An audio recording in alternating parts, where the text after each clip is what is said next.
Hey everyone, this is Selling on Giants, the e-commerce marketplace show, where we chat with experts in the e-commerce industry and talk about the latest insights, strategies, and best practices you need to succeed on major e-commerce marketplaces.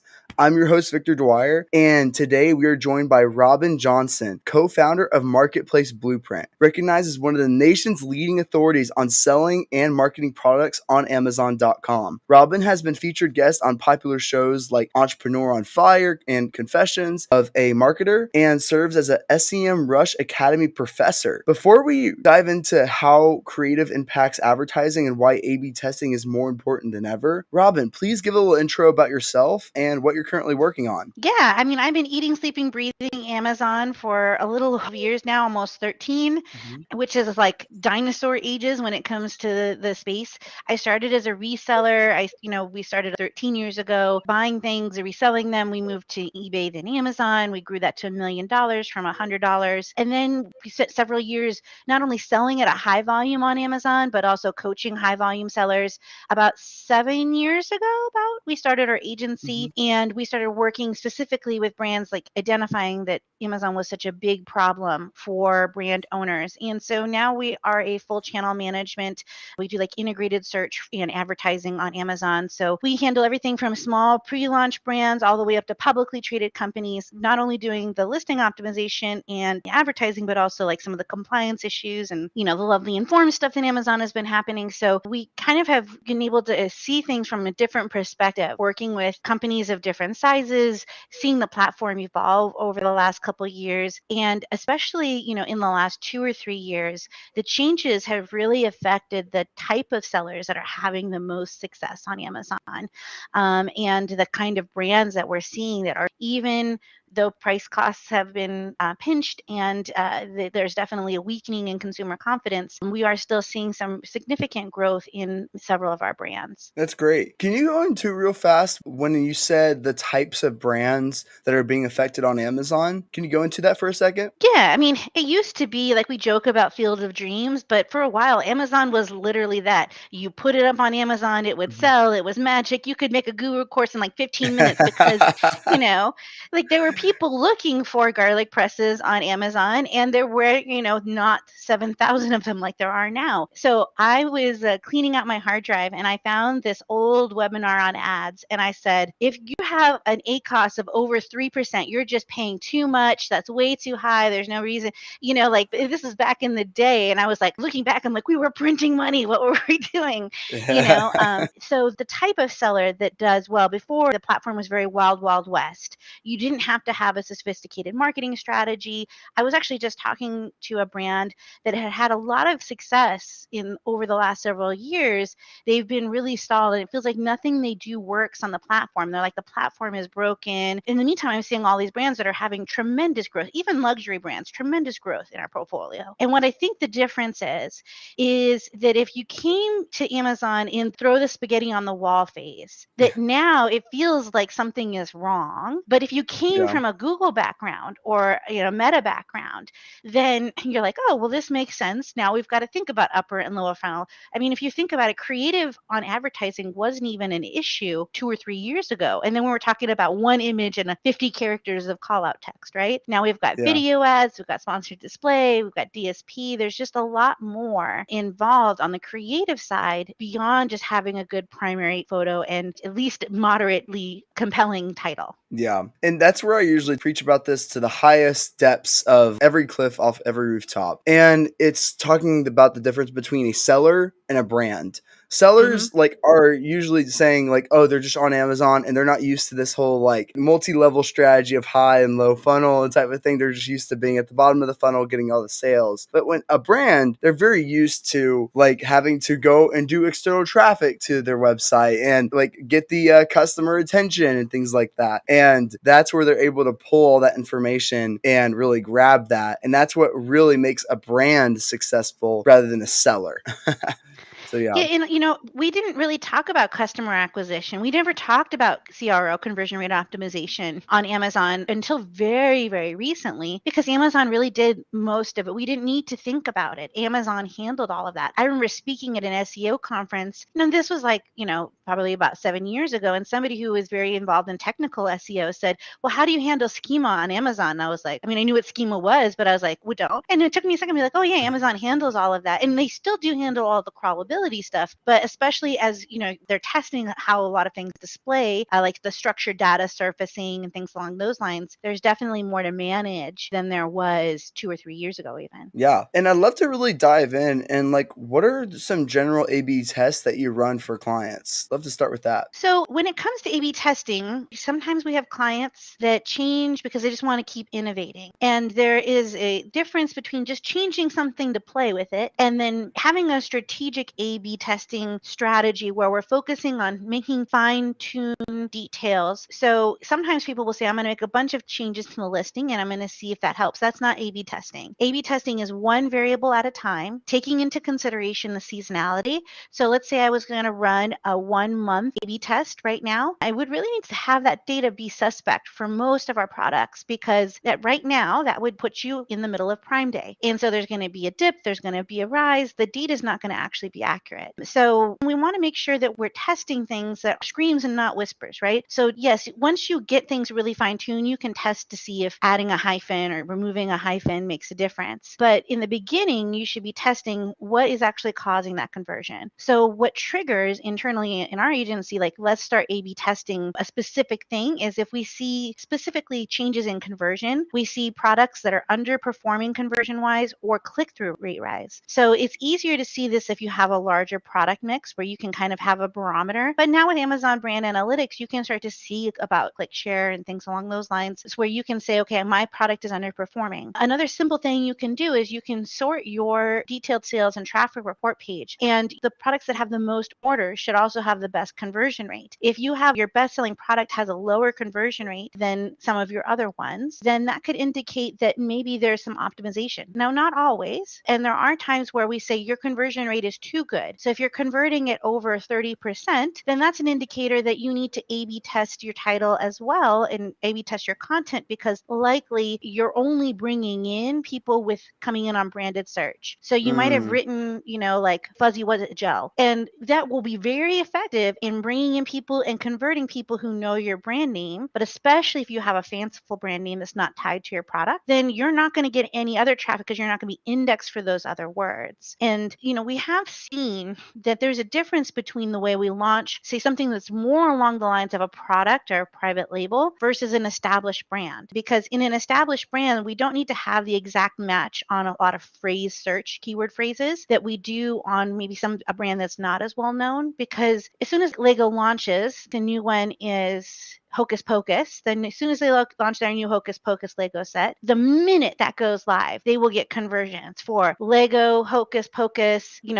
All of that will happen. They could just put the model up number and they would get those sales right away. And then they'll Yeah. have that conversion history, right? Whereas if you are Futsu What's It's lotion, I don't know why I made that up, but that's just, then you're not going to get conversions right away unless you say Futsu What's It's ultra hydrating lotion for African American skin or whatever niche it is. You have to kind of put the exact words in. And we have seen the A/B testing some exact matches of keyword phrases, especially if it's one that we are already ranking for, but we're trying to get from like position 12 to position 3. If we combine that with, A/B testing to make sure the title is best, and then once we get the title honed in, combining that with the advertising and coupons or sales like that, we can start to hold more of those first positions for our most important keywords. And I don't know Yeah. about you, but one of the things that we've been seeing that I think can stump some sellers that have been around on the platform longer is it used to be index for as many keywords as possible, maximize your total, just like spread your keywords out, and we're still going to bid on a lot of things, but being indexed for 10,000 words means nothing if you don't hold the top 10 positions and really the top 5 positions for your most important, most relevant keywords. So when in doubt, narrow your focus. One of the things that we've done recently on a brand that we were really successful is they had a lot of keywords in their listing. They were indexed for a lot of things, things, but they weren't ranked for things. So we rewrote the listing, the title and the bullet and the images, focusing on conversion. So focusing on what the customer needed to know, not trying to maximize the overall number of words. That helped them to better rank in combination with some A/B testing, coupons, and things along those lines for those most important keywords, and take that position from somebody who was selling significantly more and push them further down the ranking. So they were able to increase their organic sales, but it does take time to do that. And it does take a mix of upper and lower funnel now and retargeting, which, you have to test. I've talked to a couple, sometimes we'll do audits for other agencies, and I'll talk to the rep and they're like, well, we tried sponsored display. Well, tell me more about how you tried it, because one, that product is not the same as it was 2 years ago. It's much more effective. And two, depending on how you had that targeting set up, the targeting that's there now might not have existed 6 months ago. Yeah. And you talked about having your best product having the highest conversion rate. But can you go into a little bit about the scale factor of how when you have significantly more traffic that usually the conversion rate from what I see goes down? Like, can you go into like when you start sending a lot more traffic to the listing, how that conversion rate might go down or maybe stay the same? I'd love to hear your thoughts on that. Yeah. So in general, when you widen your funnel, so if you start out marketing, let's say you're a brand with existing volume, when you start marketing on Amazon, and if you're focusing on just branded search, you're going to get a much higher conversion rate. As you expand the funnel out to colder keywords, kind of think about like warmer leads versus colder leads, people who maybe didn't come in to purchase your products, you will see a drop in conversion there. So if you're in the middle of launching, in the middle of kind of like establishing your place, that might change. And it's not necessarily that your best-selling product should have the highest conversion rate necessarily. But if your best-selling product has a conversion rate of 5, and then you have similar products in the similar category in your brand that are converting at 14 or 13%, it doesn't mean that the listing is wrong. In fact, the listing could be perfect, but it could be there's something wrong with the listing.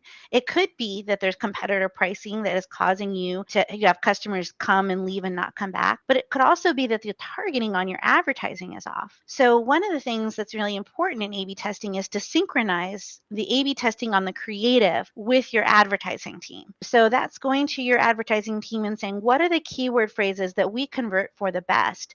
And actually verifying and looking at Amazon brand analytics to a degree and saying, what are the things that my competitors are getting the best conversions off of? You can do that with Cerebro as well. And then looking at several brands that are like, these are the keywords that are most important. And then those don't convert Mhm. at all, right? Yeah. So sometimes there's a rabbit hole in trying to redo a bunch of A/B testing on keywords to try to get them to convert, when in reality, there is no getting them to convert. They're not the right keywords. They might be how you describe your product, but they're not how your customer searches for your product. And understanding and being willing to look at that is an important part of being a brander. And what you discover on Amazon, you can take and apply that towards your organic SEO and other lower funnel items, because Amazon is so bottom of the funnel. That could help you redirect how you write your transitional focused blog posts, things along those lines. So you can take that data and apply it across multiple platforms. Are you an online seller struggling to navigate the complexities of marketplace management? Let Bellavix help. Our dedicated team of professionals are passionate, innovative, and committed to excellence to growing your brand on marketplaces. With Bellavix, you can trust your brand will receive personalized support and expertise that will help you stand out from the competition. We understand that every brand is unique, which is why we tailor our approach to fit your specific needs. So if you're ready to take the brand to the next level on marketplaces, contact Bellavix today. Let us help you achieve your goals to grow your brand.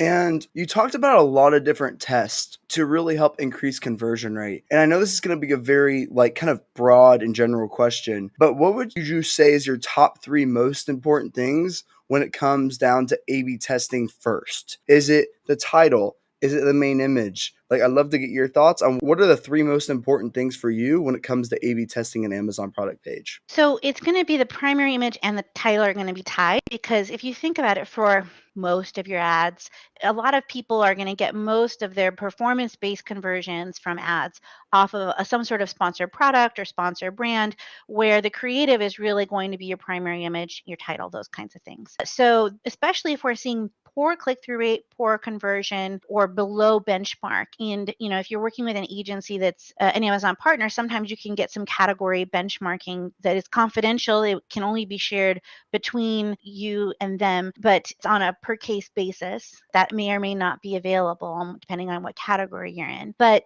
Mhm. there are some things that like the title and the bullets are going to be the driving thing. So you want to think about the click-through rate. Think about how when you shop on Amazon, you just type in something and then you look at the results really quickly. So any kind of pattern interrupt that you can create is your product. We had a product where on the images it was a supplement, right? And their bottle looked smaller because they had it cropped farther away, and they had added a shadow at the bottom to make it look nicer. By taking the shadow off, cropping it tighter, it made it so that on the thumbnail, on all of the ads on the product detail pages, now their product looked the same size, because before, even though their quantity count was higher, it looked like their bottle was smaller. We've also seen things where maybe if you change the way an item is positioned or proportioned, it changes the way that the thumbnail displays. And it can make it so it's easier to read what's on the label, those kinds of things. I'm not suggesting that you go outside of terms of service. And there's lots of within terms of service ways to change up the way that you display your product. And for those young brands, one pitfall that I see a lot of times is people cheaping out on the packaging. You can't put text on your listing page, but you can show your product packaging. And your product packaging, especially if you don't have something where you have your own mold, that's something that's going to be helpful in you trying to determine whether a product is counterfeit or not. So there are other benefits beyond having that. But, should you include the package? Should you not include the package? Should you show the product blown up, collapsed, in action? Only follow the terms of service. It should only be the product, nothing for scale, no text. We all know the blah, blah, blah, full white background, but there's still a lot of room to maneuver within those guidelines. And on the title, with the caveman grunt test, do I know what your product is? Sometimes people are so focused on maximizing the number of keywords. It reads like water bottle filter, treat infuser, great, right? It doesn't read right, right? And it does a Yeah. couple of things. When you jam all those keywords in there, one, it makes it hard for a human eye to read and quickly identify. And I think for some buyers, especially sophisticated buyers that know a little bit about digital marketing, it cheapens your product, because even if people don't understand why, it feels like not a real brand. Sometimes I'm talking with contemporaries in my space that maybe are their own private label, and they might look at a listing we do and say, well, why didn't you do it this way? And there's sometimes where the brand guidelines, where the brand aesthetic, the brand voice is more important than cramming in 10 more keywords or 5 more keywords or one keyword and more keyword in the title, where it's more important to keep the consistency in the way that the brand has its voice, in the way that customers expect to see that brand represented, is going to be more important to conversion than adding another 3 keyword phrase. Yeah. And that's And why, I but you have to also test that to Go know. ahead. Yes. Oh, Yes, you got all the data. And I usually say that it's so important if you do have those strict brand guidelines, it's really important to still have that testing mentality mhm. with it, because a lot of these brands, I had this one brand that wouldn't let me test this user generated content. It was very, very poorly done. And Yes. they're like, Victor, I'm not letting you run this. And I was like, just let me test it out. Just let me test it out. And eventually, after lots of back and forth, they finally let me test it out and ended up being our top performer and made them over $10,000 in sales from that one user generated content. And that's where it's like so important to test, even though it may be a little bit out of your either guidelines or anything else like that, but it's still super critical to test those things, because you never know out of those tests what may be working better versus your own brand guidelines. So I usually say to the client, try to go a little bit outside your comfort zone sometimes, because you can get some huge results off of it. Yeah, and you don't have to test all of your products. So you can take a product, whether it's a bestseller or a medium seller, you can test going outside of those brand guidelines and see how it works. There's lots of other ways to test if a different kind of imaging. So that, of course, we can test title, we can test images, but also testing a lot of ad creative creative. Sometimes you can test a different kind of ad creative that presents your brand in a different way without changing the front end of your listing. But like you said, if you're a brand listening, you do want to test. You might have 15 years of knowledge of knowing that this is what your customers expect, but it might be that the subsect of your Amazon customers might be different. So once you've tested that, then but it's still good to go back and redo those tests on like maybe a yearly or quarterly basis, depending on how your brand evolves too, because your customer and how they search is evolving as well. And we're going to see more evolution in the way that people type in keywords as we see AI start to play a bigger role and people starting to get more used to interaction with those searches.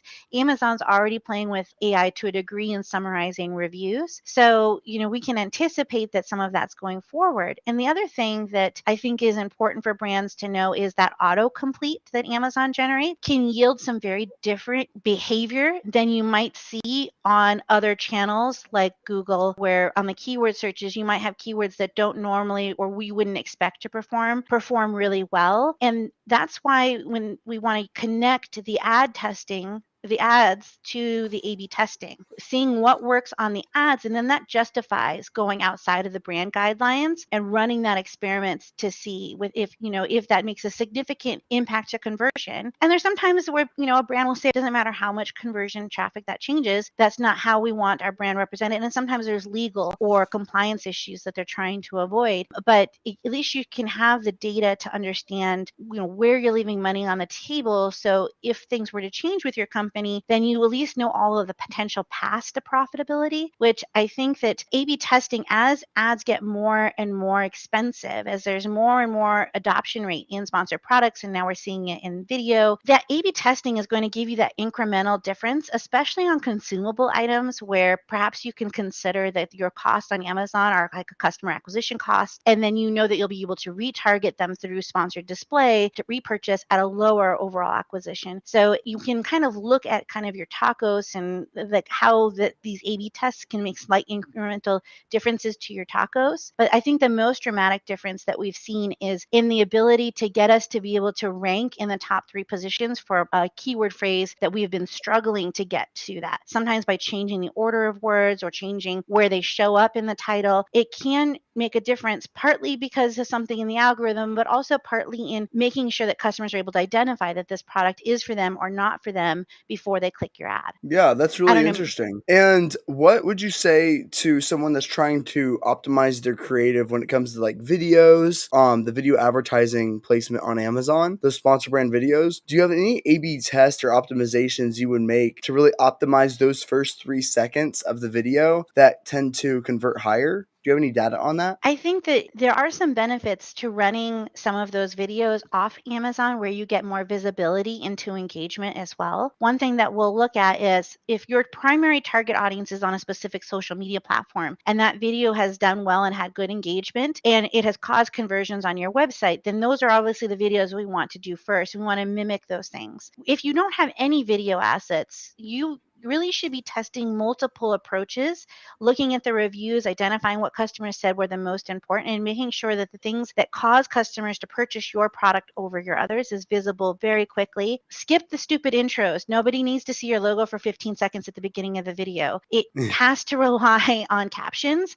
How many of us don't shop on Amazon when we're at work and we're supposed to be on another call or something along those lines? So most people listen to video off, but the most important thing is, that video is going to be flickering, sometimes at the top, sometimes at the bottom. It needs to catch their attention and help them quickly see that this product is better for them than the alternatives. So, especially if you're in a competitive market like a garlic press, it looks like you might want to focus more. People already know what a garlic press does if they're searching for a garlic press. You don't need to say that it presses garlic. You want to say that it's tested, or that it was recommended by Thomas Keller, or whatever it is that makes your product unique, or how you're positioning that product in the marketplace as a good buy, whether it be value, be quality. And if you don't have a unique selling proposition, then it's going to be only harder every month to sell on Amazon, because to just be another garlic press is being more and more difficult because the people who have lots of money are coming in and doing that, and they can take much lower margins than you can to be successful. They're able to get debt a lot less expensively. So you need to be doing some A/B testing before product development. So that means focus groups, which is also goes to the video creative. I see a lot of brands skipping the focus group. You don't have to run an official focus group. I mean, I think that it's worth its weight in gold, and I can tell you there's a difference when we work with a brand that has done significant focus testing. But even if you offer people a $50 gift card, you have to qualify them, make sure you're their customer, and then do some informal focus group testing or even using something like PickBoo or one of those other products that allow people to give you feedback on your product. I think that that is really, really helpful in making sure that you're positioning and creating a product that people actually want to purchase. I loved it. And what would you say about, do you use Manage My Experiments on Amazon? Do you end up using that tool? Yes. So what I love about Manage My Experiments is that we don't have to worry about flat files failing. In a lot of the other tools that are out there, it really relies on the Amazon taking that change. And even with brand registry, 50-50 shot, maybe, if you're lucky, right? So it cycles through. So you don't have to worry as much about, we talked about like the seasonality of because let's say I just change my title. I let it run for 2 or 3 weeks because I don't want to deal with the longer period of Manage My Experiments. That longer the period is there for a reason. But let's just say that I want to do 3 weeks. And then I do the next 3 weeks. It's not possible for me to know if a micro influencer posted about my product, Kim Kardashian, it was like in the corner of her screen in the back, something that might not have registered as a social mention, but influenced the results. So with Manage My Experiments, I feel like you get a little bit of a clear data set. You can run it without that by either just looking into your detailed sales and traffic report, your ad conversion, those kinds of things over a period. I would recommend that you do off on, off on. So rather than title 1 for 3 weeks, title 2 for 3 weeks, I would do title 1 for 3 weeks, title 2 for 3 weeks, title 1 for 3 weeks, title 2 for 3 weeks, if your product is not super seasonal, to try to get some more feedback in there. There are tools like SEMrush has an A/B testing tool that I believe is still free as part of their, I think they're calling it Sellerly these days, suite. But I think the biggest thing is you don't have to use those tools because Manage My Experiment's not available for every ASIN. If it doesn't have enough volume where they think they can give you a statistically significant data set, they won't let you run the experiment. So the thing is, if it's not eligible for that, so you want to take the results with a grain of salt, because what they might be saying is, even if we ran this for 6 weeks, you're not getting enough traffic and conversion for us to be able to say this is a conclusive version of what is the better option. So if you are only getting 10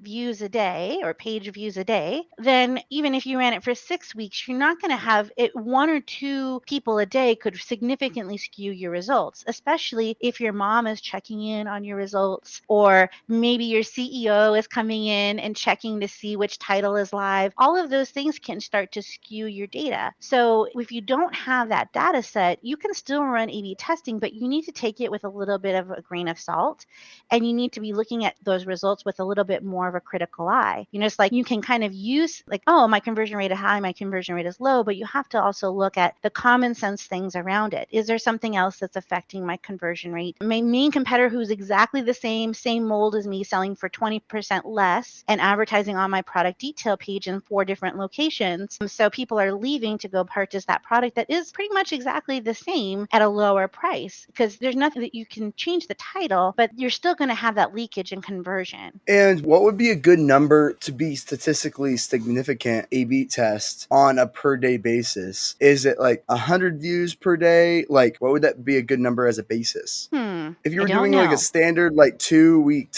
standard 2 or 3 week test, and you just launched a product and you're A/B testing what's going to work, you have to know like how many views would be like a good number, like a good like a vague kind of baseline. And I'm just curious what your thoughts are would be on that. Yeah, I'm almost wondering, because I'm afraid if I say like you need this many views, then I try to think of like how people are going to interpret that. They're going to say, great, I just need to run more ads to get more views to make it statistically significant. The problem is then now now if you've changed your ads as you're changing this, now you've changed 2 variables. You're not testing 1 variable anymore. So you could have widened the target so much that you have keywords that are not going to convert, that are driving non-converting views. So I would say, I mean, at least 10 conversions a day would be a good place to start. If you're not getting at least 10 conversions, and I would, then I don't think you're going to have enough data to be able to even see anything. Obviously, I would probably prefer it to be closer to 30 to 100 conversions a day, but that's not feasible for all brands. And just because it's not statistically significant doesn't mean it's wrong. It just means you're going to need to revisit that testing more often to make sure it wasn't an anomaly. So like we had a product recently that they are a knockoff of a luxury fashion product, and they're the same exact quality, but they've figured out how to do it more affordably. They've developed a really great brand behind it. So it's not just like a Chinese knockoff. They've developed a really beautiful, wonderful brand around this product. Because they were trying to show that they were the more affordable version of this at the same quality, they had it priced about half of that main target. What we did is we A/B tested raising the price. And so we raised the price and the conversion rates didn't drop. In fact, revenue went up, sales went up. So we tested it again. We raised the price up and things seemed like they were going really well. But then we started to notice that conversion rates and sales were coming down. And so we started to rerunning those pricing elasticity tests that we were running as like a A/B test to identify whether or not something is shifted in the marketplace, or if it's something that maybe that A/B testing was artificially propped up by some other coverage or influencer marketing that they had going on, because they didn't have they were at about like 12 conversions a day when we were running this test, because it's a very high-end product. So it doesn't mean that the testing was wrong, but it does mean that if there's a discrepancy, we need to go back and retest it again. I don't know if that makes any sense. That does. That makes perfect sense.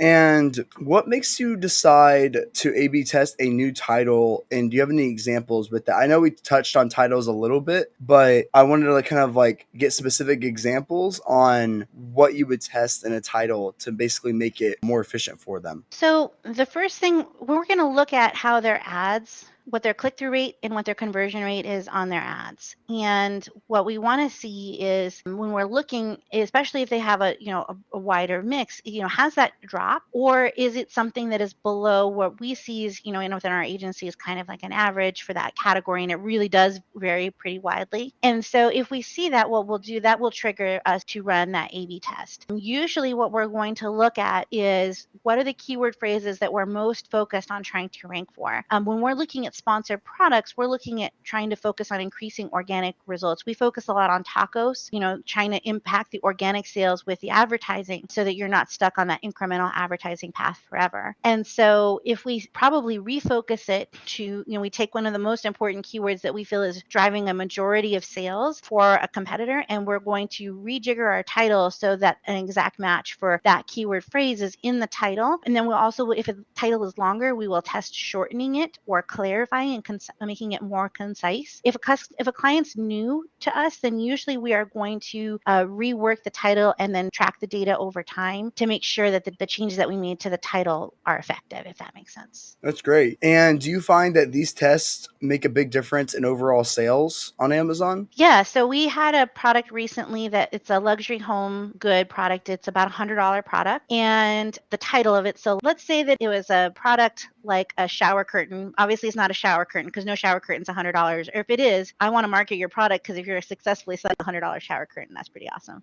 But it's something along those lines. And by changing the order of the words in the title, so before it said, it wouldn't say antibacterial shower curtain because obviously you can't say antibacterial, but let's say it said antibacterial shower curtain. Now I'd say shower curtain for reduced mold, or it changed the word. So it was a 3-word phrase, and we changed the order of them, and it allowed them to take the organic position for that important keyword phrase that was driving a lot of sales for their competitors, and it increased their organic sales by 20%, and it has held that. And they were already a 6-figure a month brand, so they were able to hold that. So it was a pretty significant increase for a long period of time.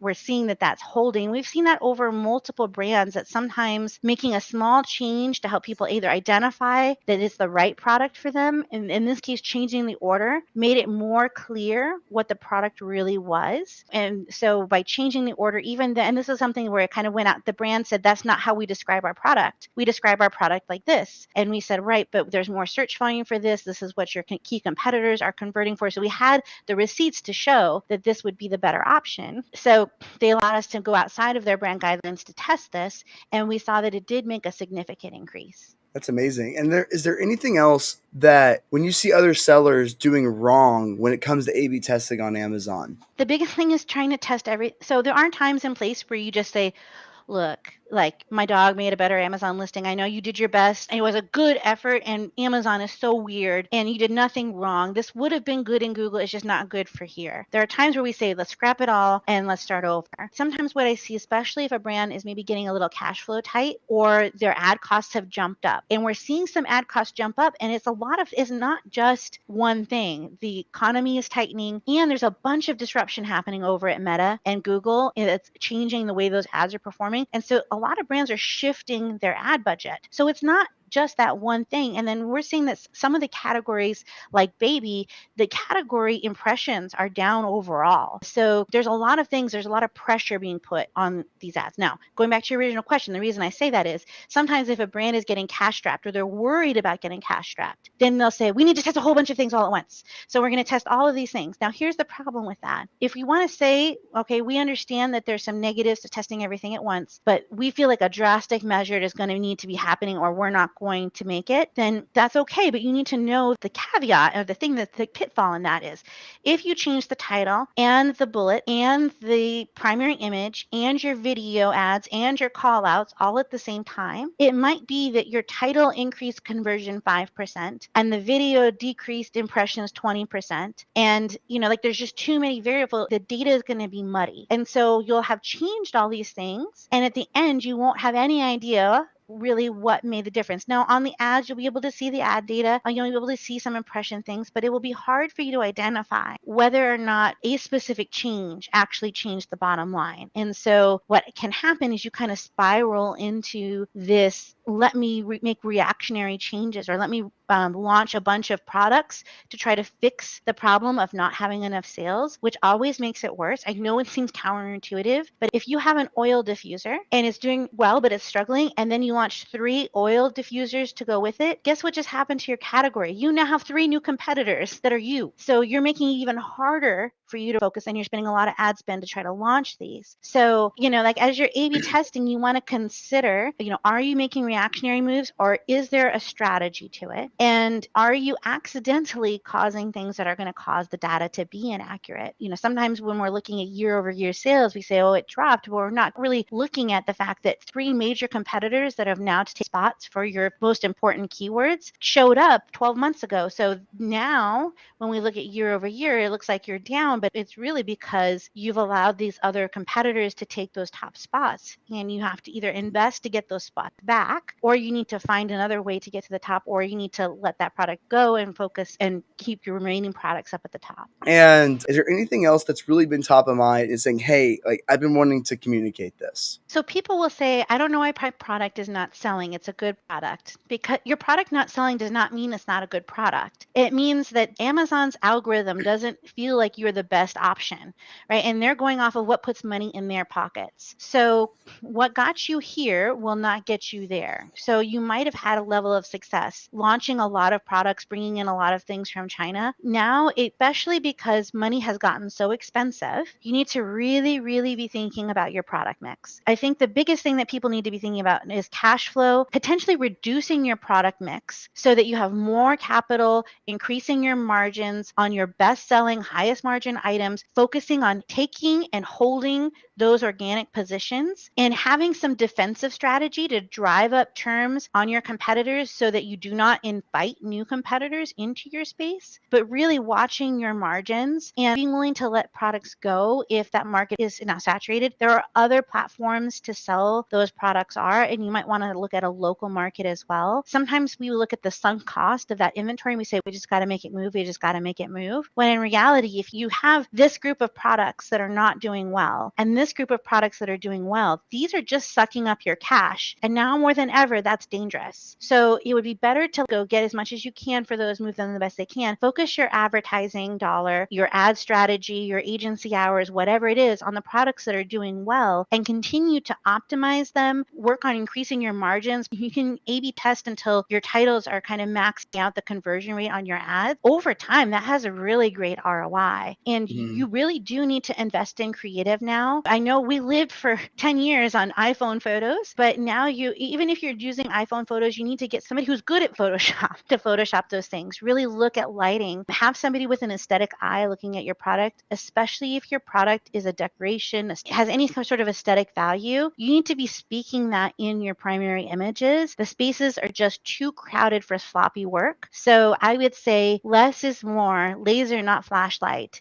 And that goes to keywords, that goes to your ad campaigns, really focusing in on the products that work. And then once you do that, you have the cash flow to expand out profitably. We had a company that came to us that was like, this one product is the only product we think is really viable on Amazon. And they thought they could do $1 million in just that one product. We focused on that product the first year. And then the second year, we expanded out like an additional 12 products. And then this last year, we focused on an additional 24. And because we were focused on just launching and funneling everything instead of focusing on their entire product mix, which is over 400 SKUs, they have grown so much. I mean, like rocket ship growth on Amazon year over year consistently, because they're making sure that they're not wasting ad spend on products that are not going to perform to try to recoup their costs. Yeah, that's amazing. And I know we can go on for this for 7 more hours, but that's all we have time for today, unfortunately. Robin, please tell the audience how to find you and how to find more about your business. Yeah, so you can go to Marketplace Blueprint, all one word, marketplaceblueprint.com/show, and you can follow me there on social. And then I also have a link to like a listing optimization guide. Make sure at least you've got your 4 corners of, like the fundamentals of your house built with those strong listings. And then you can go back and A/B test your creatives to make sure that you're bringing in the right customer. And then don't be afraid to go through those reviews of yours and your competitors to really hone in on what is working and what do your customers really love and hate. And you use that not only in your advertising and your marketing, but also as you're looking at new product development and